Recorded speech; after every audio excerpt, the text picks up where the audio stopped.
base en las creencias de una parte. En esta presentación voy a revisar los principales argumentos no religiosos que suelen darse para oponerse a la legalización de la muerte médicamente asistida. Que estos argumentos no sean religiosos no quiere decir que la principal motivación de muchas personas para sostenerlos no sea su convicción religiosa de tratar de impedir que se legalice esta ayuda. Aún así, en estos argumentos puede haber puntos importantes que considerar. Pero antes de pasar a ellos, quiero recordar que lo que hace tan controvertido el tema que nos ocupa no es tanto el hecho de que alguien decida morir, sino que necesita ayuda para conseguirlo. Lo cual se complica más porque, al menos en los países en que se ha legalizado que se ayuda a morir, se ha considerado que lo mejor es que esta ayuda la den los médicos, a excepción de Suiza, en donde está permitido el suicidio asistido sin que tenga que ser médicamente asistido. Es decir, ni la causa para pedir ayuda para morir tiene que ser una condición médica, ni la persona que ayuda tiene que ser un médico. De hecho, está prohibida la eutanasia. Lo que la ley establece en ese país es que se ayude por motivos altruistas y no egoístas.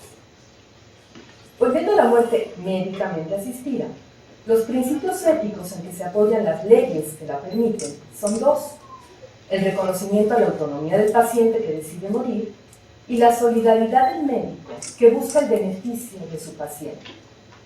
Y entender este punto es crucial. En algunas situaciones, la muerte es lo mejor que le puede pasar a una persona y seguir viviendo es lo peor. Y mientras ayudar a morir en estas situaciones sea un delito, muchas personas tendrán que padecer cada día adicional de vida, o tendrán que quitársela en condiciones horribles, o recibirán ayuda para morir pero a costa de que otros terminen en la cárcel.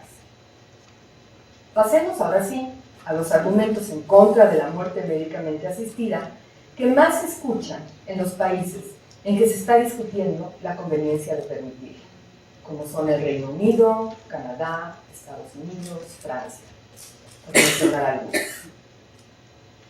Una primera línea de argumentos se refiere a los cuidados paliativos, que estos son suficientes para aliviar el sufrimiento y con ellos los pacientes no necesitan pedir ayuda para morir.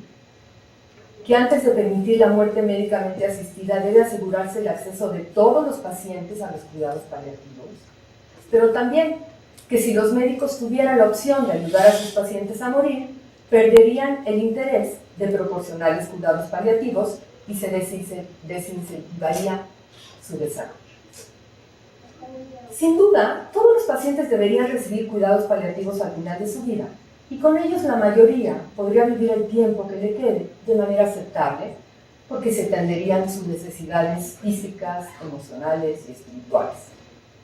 Pero los cuidados paliativos tienen límites, y las mismas personas que se dedican a ellos reconocen que en un 5% de casos el sufrimiento no se puede aliviar. Pensemos en la persona con esclerosis lateral amiotrófica de la que hablé al principio. ¿Qué podrían ofrecerle los cuidados paliativos para cambiar su decisión de adelantar su muerte? Por el momento, en la mayoría de los países, las personas que tienen acceso a estos cuidados son minoría. Y es importante cambiar esta situación. Pero el hecho de que falte mucho por avanzar no justifica negar ayuda para morir a quien quiere terminar con su sufrimiento. Sería como decirle, mire, mientras no se alcance la meta establecida para los cuidados paliativos, no se le puede ayudar. Lo interesante es que en los lugares en que se permite la eutanasia o el suicidio médicamente asistido, los cuidados paliativos han mejorado notablemente.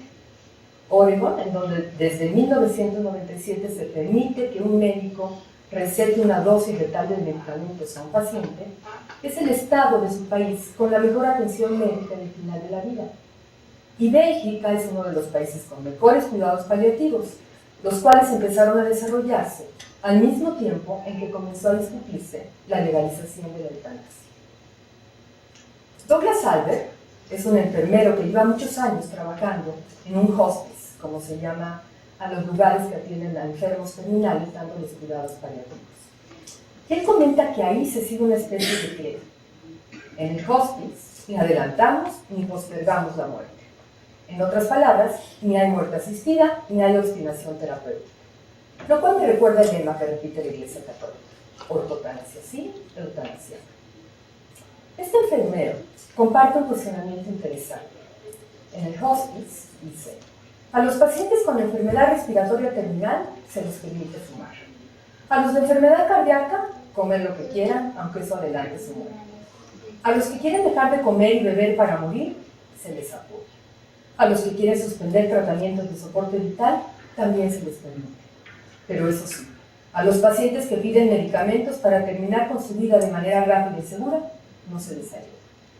Y eso que no mencionó la sedación profunda y continua hasta la muerte, que también forma parte de los cuidados paliativos.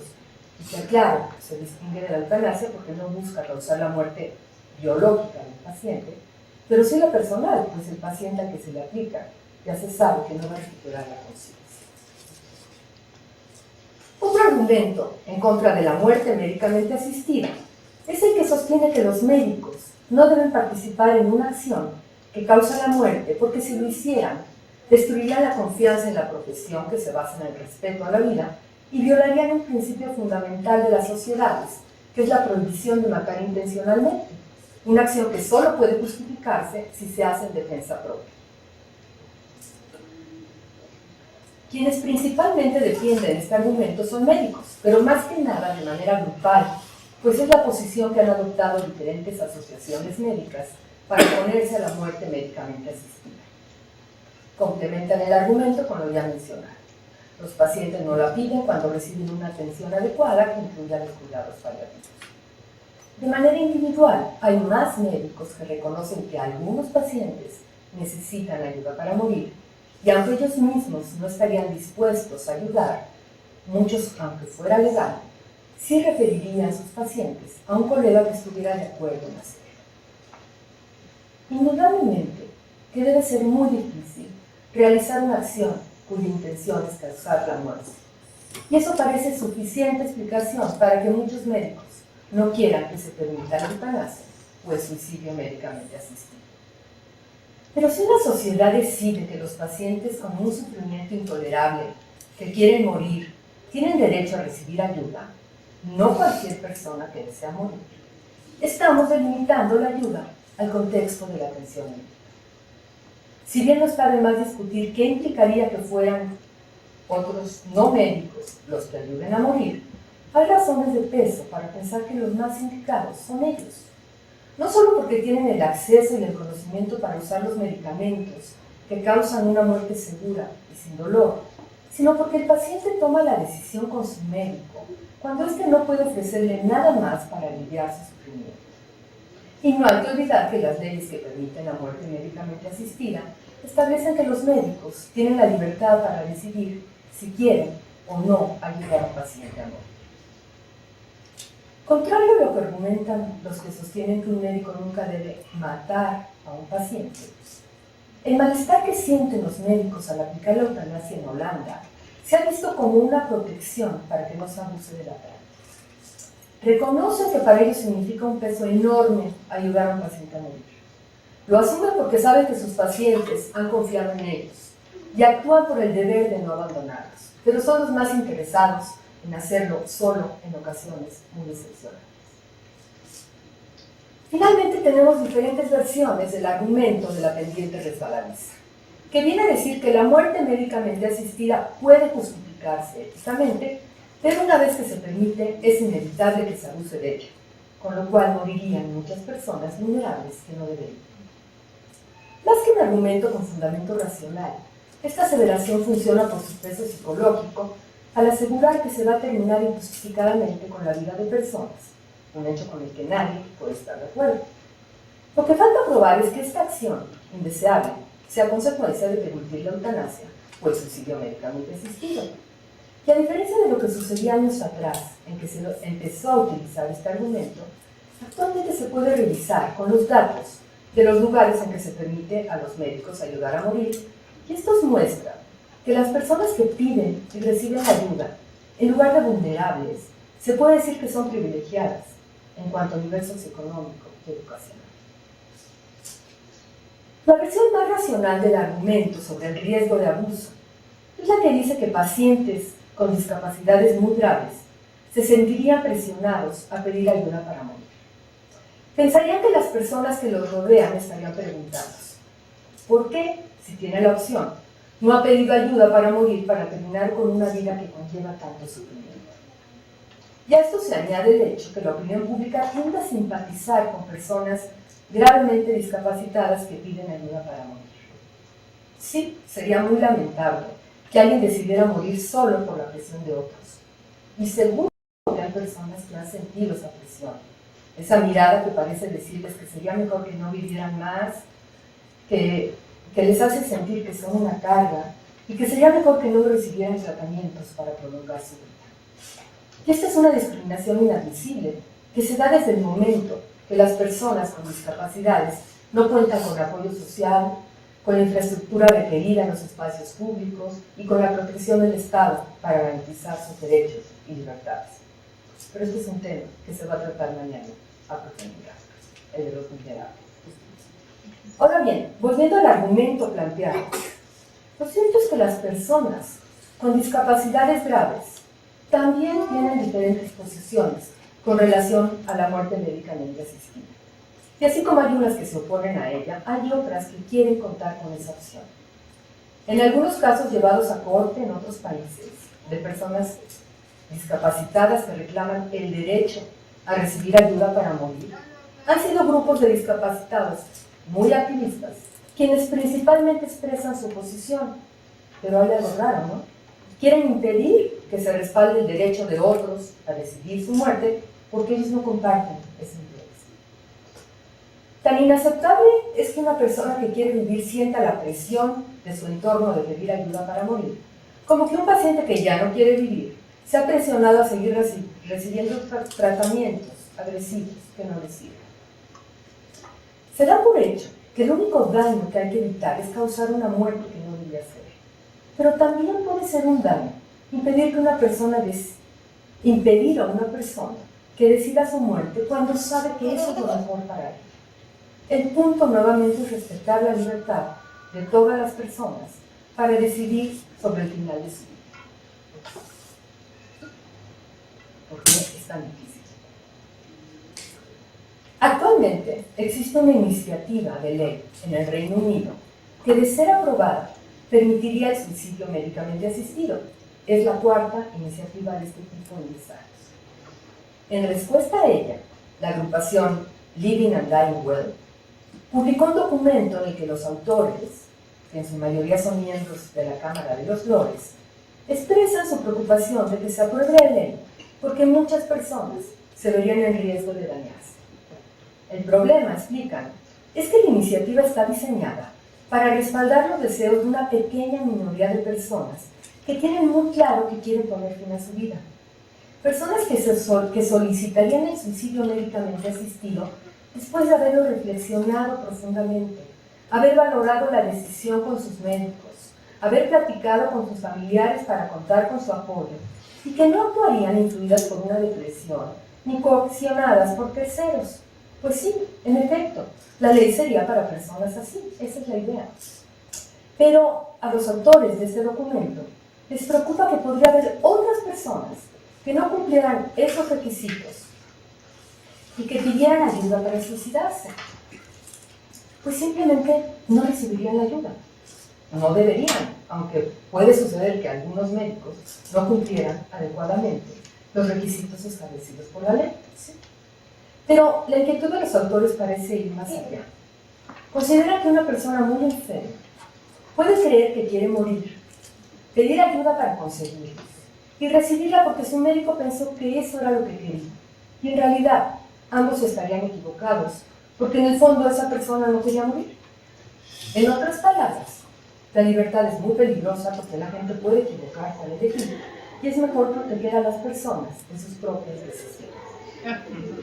Si volvemos al enfermo del que hablé antes, tendríamos que decirle que entendemos y respetamos su decisión y que tiene todo el derecho de recibir ayuda para poner fin a su vida, pero no se le puede dar porque hay otras personas que cuando piden la misma ayuda no saben lo que quieren. Volviendo a la pregunta del título, el problema que tenemos que resolver no es si debe legalizarse la muerte médicamente asistida, sino cómo hacerlo, porque ahí sí hay muchos aspectos prácticos que definir. ¿Qué pacientes podrían recibir ayuda para morir? Además de ser competentes y padecer un sufrimiento intolerable, ¿deberían ser enfermos terminales o podrían incluirse otros pacientes con una condición médica incurable? ¿Podría ayudarse a menores a quienes se les reconozca la capacidad de decidir? ¿Podrían incluirse pacientes con demencia que aún conservan su capacidad mental en una etapa inicial de la enfermedad? ¿Y de qué forma se ayudaría a morir? ¿Mediante eutanasia o por suicidio médicamente asistido?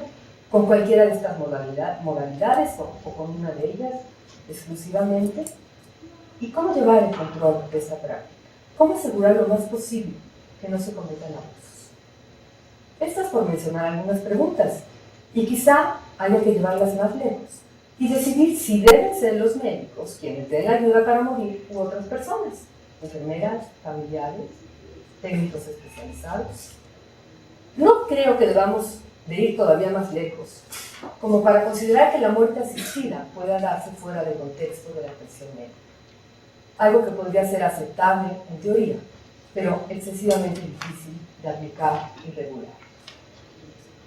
Lo que sí creo es que la legalización de la muerte médicamente asistida servirá no para que mueran personas que quieren vivir, sino para que dejen de vivir pacientes que ya no quieren seguir sufriendo. Permitirá además que no tengan que tomar las decisiones de manera clandestina y que las personas que los ayuden no se arriesguen a tener que continuar su vida en prisión. Los pacientes que lleguen a la decisión de adelantar su salida de esta vida merecen hacerlo en las mejores condiciones, por la sencilla razón de que existen los medios para que sea así. Muchas gracias.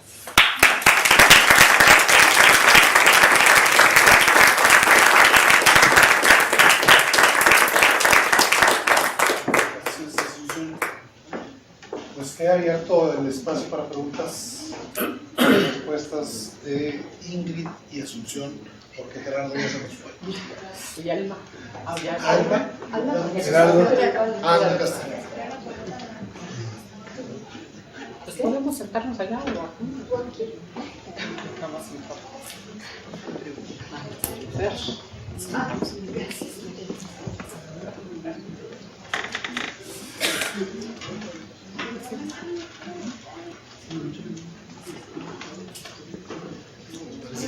Bueno, yo tengo una Bueno, ya y acá. ¿Alma pregunta? sí, pero que si alguien me iba a preguntar antes.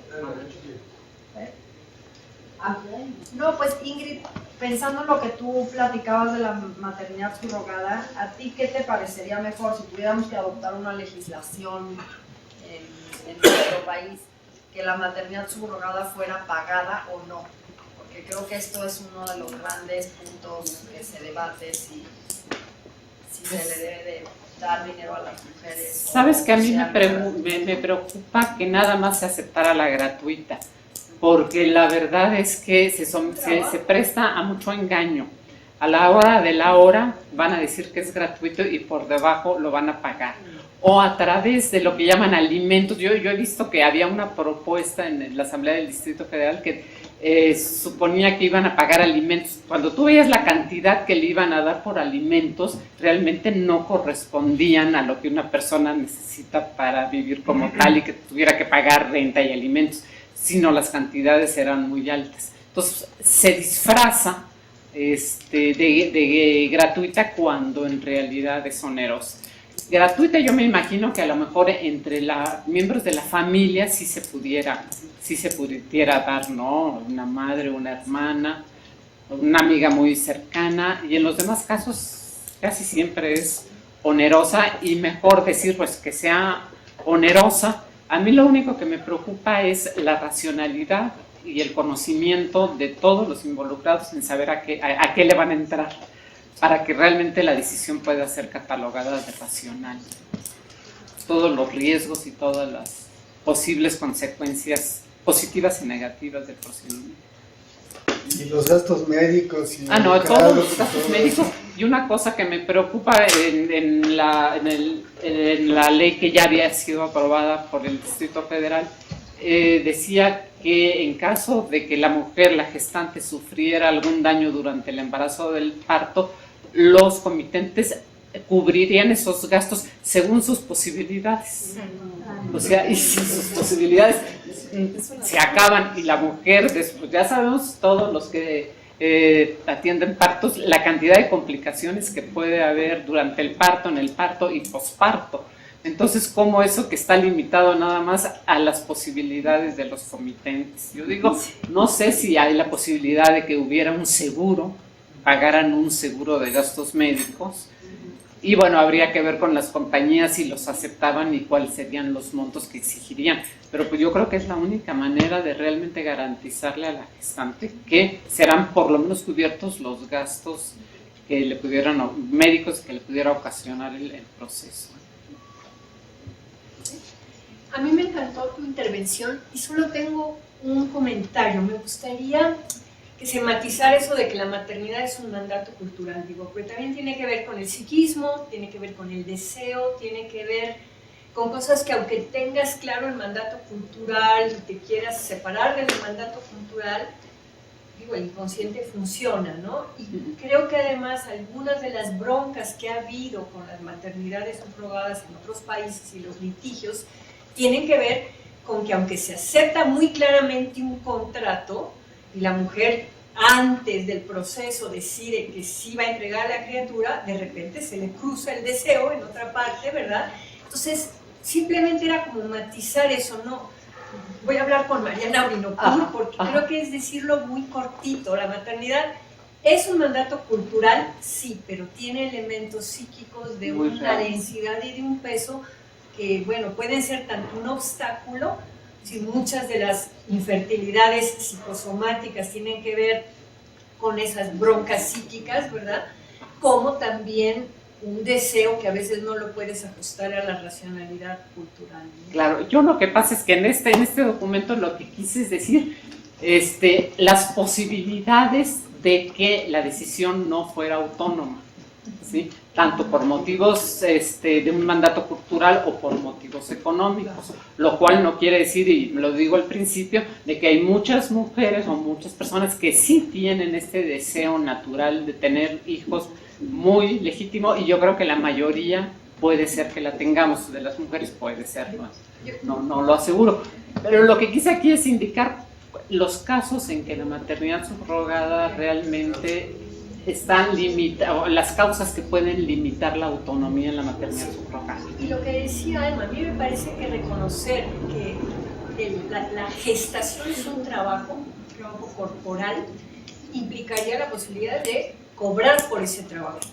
Evidentemente hay gente que puede regalar su trabajo, pero yo creo que ahí sí el elemento de considerarlo no como algo natural, sino como un trabajo y un gasto de energía y de insumos y de todo eso abonaría a que haya un precio. O sea, yo sí estoy por la maternidad subrogada y estoy porque se pague, ¿no? Yo también. Ahora hay que distinguir de maternidad subrogada y de gestación subrogada, porque en la maternidad subrogada la mujer aporta su óvulo también, y además gesta.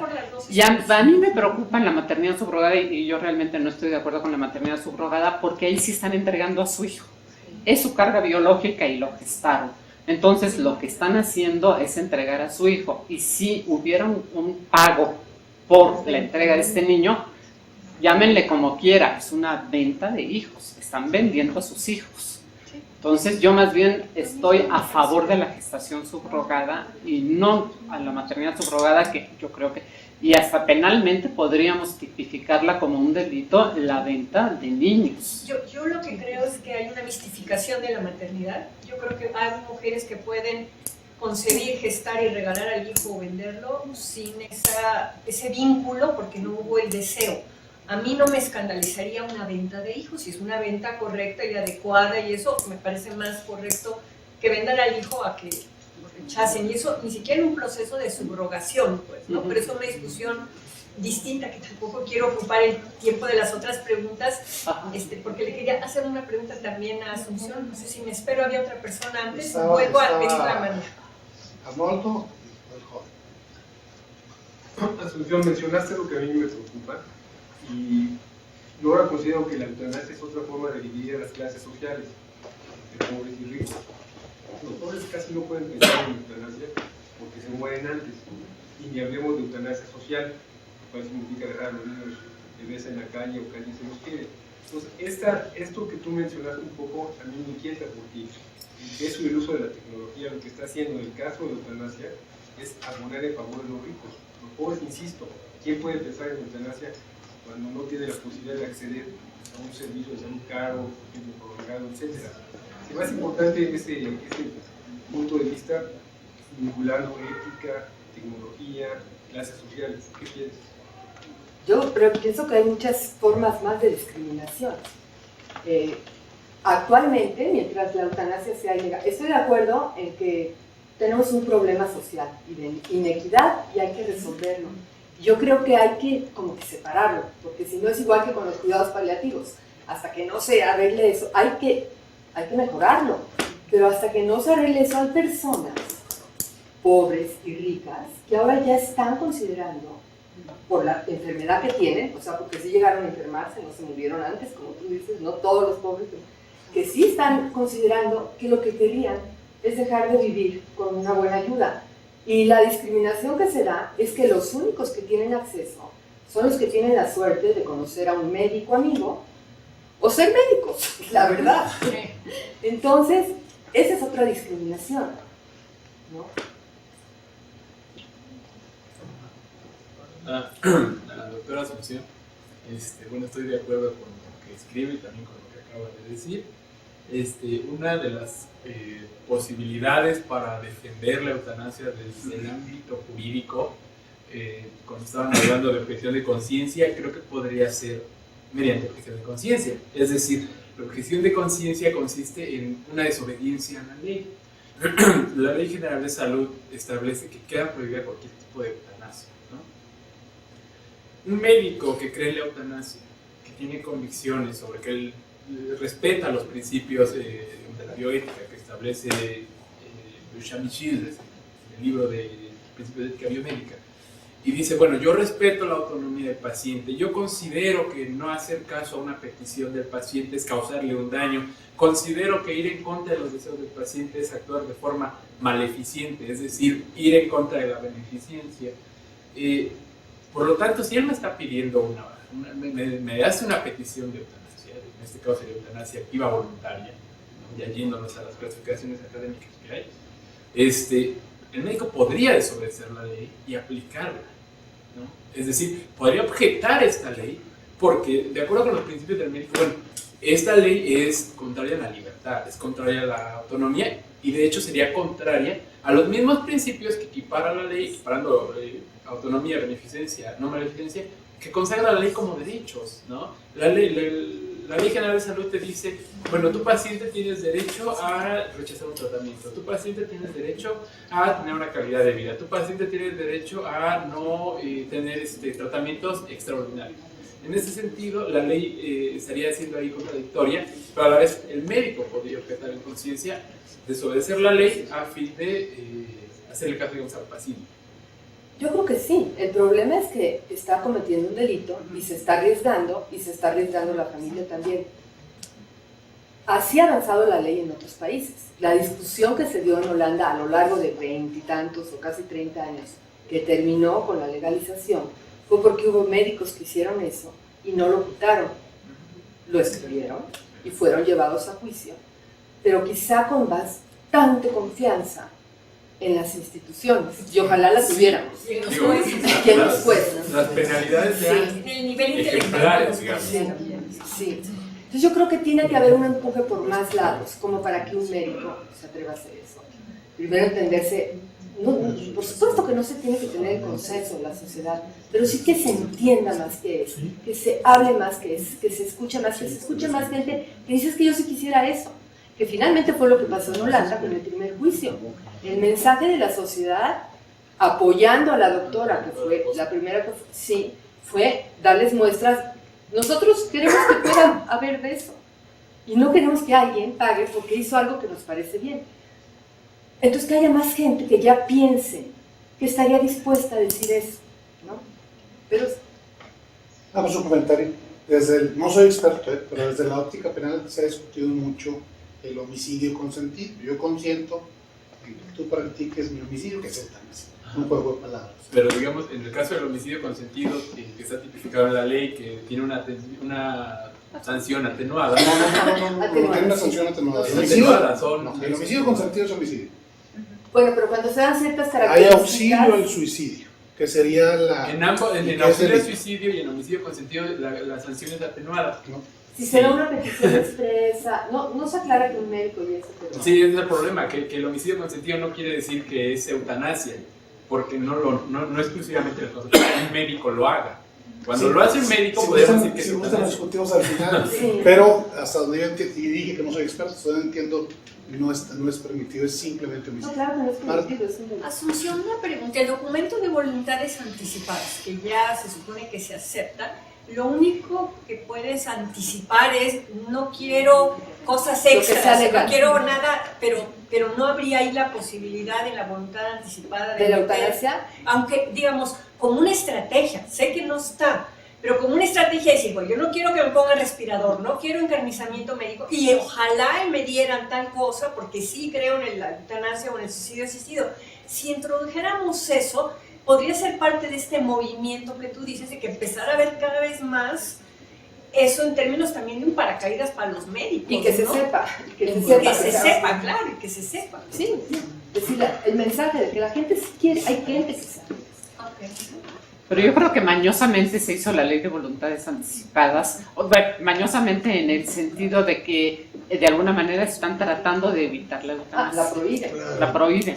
O sea, por eso fue aprobada por el PAN, por Fue eso muy la corralito. aceptó, Claro. porque fue con esta Pero podemos excepción. darle la vuelta, Ingrid. O sea, si empezamos, digamos, con los notarios progresistas a decirles que va a haber gente que más lo pueden sugerir, que ponga explícitamente, ojalá y hubiera suicidio o eutanasia, también como para ir... Lo que pasa es que hay una Claro, contradicción. claro, porque ojalá y se puede hacer. la yo voluntad encantada. anticipada en realidad se utiliza cuando la persona ya no puede pedirla.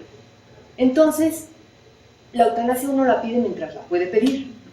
Y ya si no la puede pedir, ya estamos hablando de otro tipo de acción, ya no estamos hablando de eutanasia, que es lo que los principios que la defienden, donde la defienden. Que la persona lo está pidiendo con toda claridad. Entonces hay ese problema con la voluntad anticipada. Ahora, en Holanda sí se puede pedir por anticipado, aunque en la práctica no funciona. Alguien que dice, cuando yo esté completamente demente, quiero la eutanasia. La ley lo cubre, los médicos no lo quieren hacer, aunque estén a favor de la eutanasia. Entonces, por ahí no va a poder ser. ¿Sí? Sí.